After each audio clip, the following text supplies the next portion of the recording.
にちは、京子です。今日はスタンピングプレートについて一つ皆さんにお知らせしたいことがあってこの動画を作りました。スタンピングプレートの中にはプレートの後ろにちょっと厚めのシートがついているものとついていないものがあります。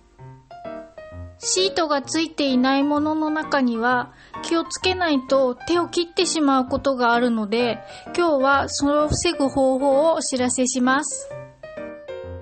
やり方はとっても簡単で、爪用のファイルで周りを軽くヤスリをかけておくだけです。こうしておくことで手の怪我を防ぐことができると思います。先日私はこれで手を切ってしまったので、皆さんはそうならないようにお知らせしておきたいと思いました。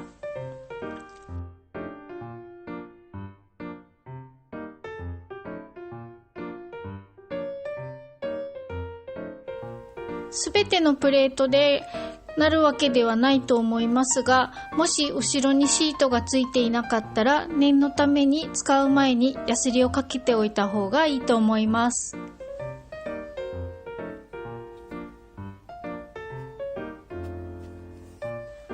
この動画が役に立ったと思ったらぜひいいねボタンを押していってくださいね。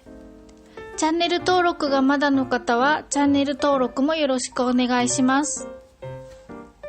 それではまた次回の動画でお会いしましょう。